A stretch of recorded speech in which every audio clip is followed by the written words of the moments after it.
What is going on, everyone? Welcome back to Fix It Garage and the Superu Beetle. Before we get started today, this video is going to be a little bit different because I went to go make this video and found out that all of my time lapses that I took on my new GoPro Hero 10 do not want to import into my editor. Even though they're the exact same files as the Hero 9, they just don't want to import. So that's a problem. But to make up for it, at the very end of this video, I'm going to put a little sneak peek of what's coming in the next one. And yes, it does involve the engine rotating. That's all I'm gonna say. You have to stay to the end. If you guys like these videos, please don't forget to smash the like button, leave some comments down below, and do not forget to subscribe to see the future Fix It Garage videos, including the project that comes after this. Still not gonna tell you what it is, but it's gonna be really cool if it happens. As far as this goes for today, we're gonna talk about all the work that was done, and then I'm gonna show you a little bit of a welding montage of my buddy making an exhaust for this car. And then we're gonna give you guys a little sneak peek. So let's get started right away. Okay, so up first, right here you guys can see, we have made a new coil bracket. Here it is. I took two pieces of metal, welded them right about here, which you can't really tell. I need to paint it, but for now this will work. I'll take it back off and paint it once we verify the engine's running, but now I've moved the coil over so it doesn't hit the alternator and it clears everything. Really nice, quick little bracket. This end is held on with a riv nut. These 3 bolts go through the existing holes in the intake. Also got all the coolant lines installed up here, along with everything else. The alternator is in. This is the battery lug switch for over here. And I've got the O2 sensor wired in, not secured, but it is wired in for right now. We will secure it again once everything's final installed. Right now, I just kind of want it out of the way until I figure it out. We've got the intake on. Again, this is a temporary intake. I might show you guys what we're gonna use a little later, but here it is. Intake is installed. Looking good. There's also oil inside this engine, so it's not sitting dry anymore. Let's go look inside the car. All right, so inside the car, you're gonna get a quick sneak peek. This is due to some of the stuff that we ran into with the problem trying to start it. So that's all torn apart, but that will all make sense in the next video. We also have our battery installed here. Brand new positive and negative battery terminals with brand new wires going to them, so that way then everything is new and good to go. I don't have to worry about any of this. Moving on to the front of the car, the radiator is now fused and connected.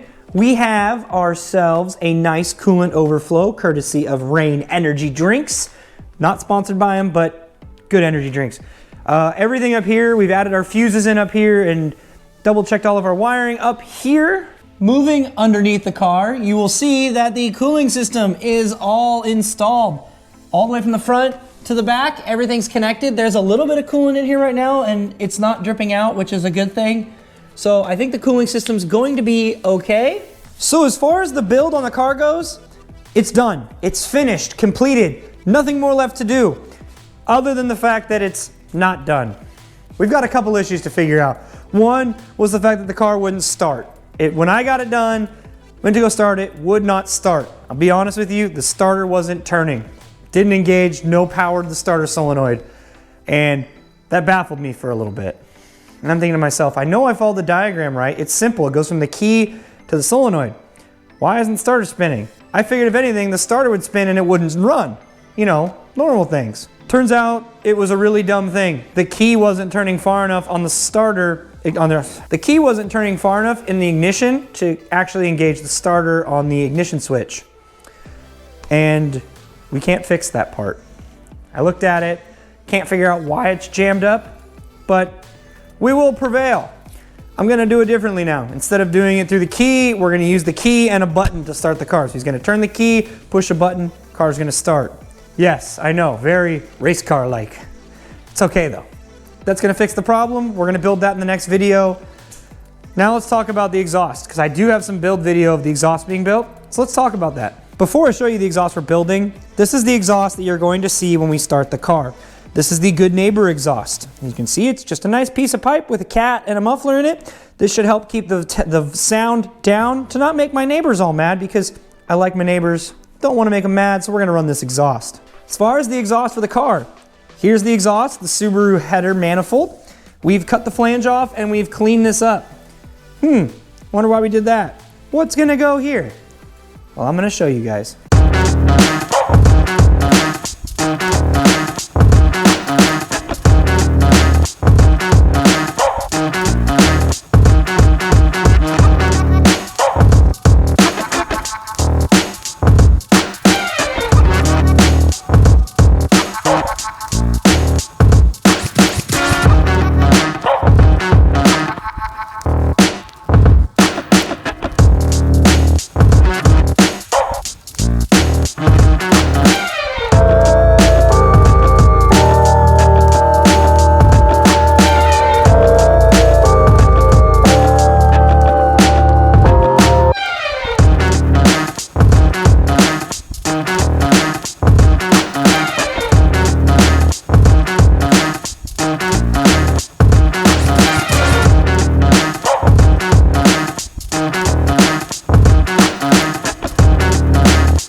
is the exhaust pipe that we're gonna run. Now, obviously it's not at the right length, but we welded, so you saw him weld this and this together. This was not so fun because these are two dissimilar metals, so he had to do some dissimilar metal welding, and this was fun TIG welding to watch. Pretty soon I'm gonna be learning how to TIG. I'm gonna do a whole bunch of videos on how I'm gonna TIG, but for now, I let him do that for now.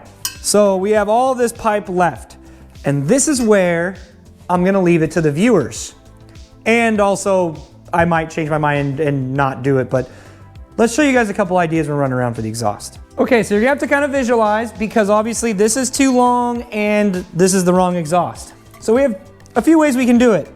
It comes out at this angle, so we can either run it like this, traditional side exit exhaust.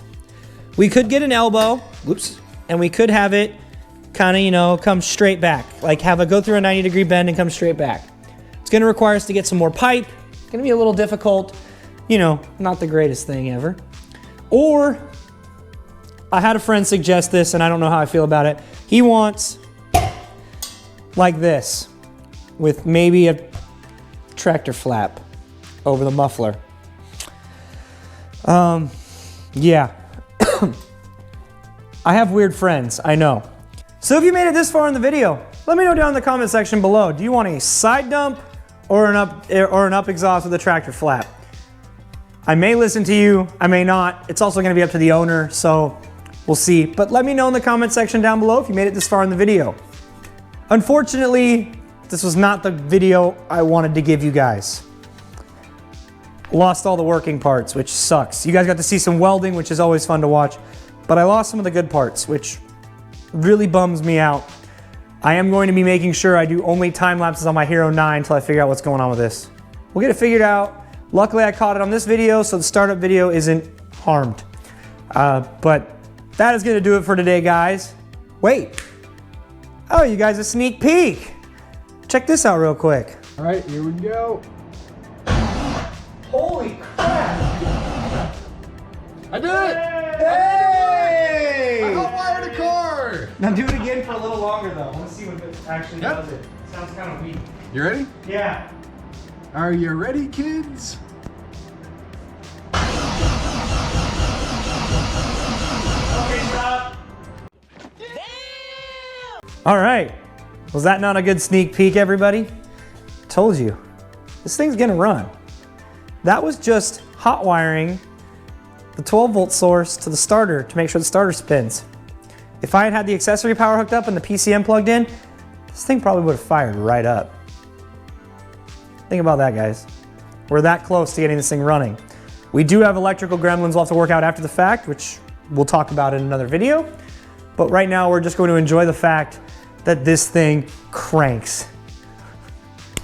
Just even saying that blows my mind. This thing cranks. I built this myself. I built the motor, I built the harness, I built the car. I put it all together, myself, in this garage. If that doesn't deserve a like, I don't know what does, guys. That's gonna do it for today. As always, if you guys like what you saw, or if you agree that me building this myself does it, don't forget to smash the like button, leave some comments down below, and please consider subscribing. The more people I get to sub, the more projects I'll get to do in the future. This is the start. This is the redneck janky build. Next ones, I promise you, 10 times cooler than this. And this is a cool build. And eventually I'm gonna build my own cars on here someday. And y'all are gonna be glad you were here to see it. So, thank you guys all for watching, and I'll see you guys in the next one.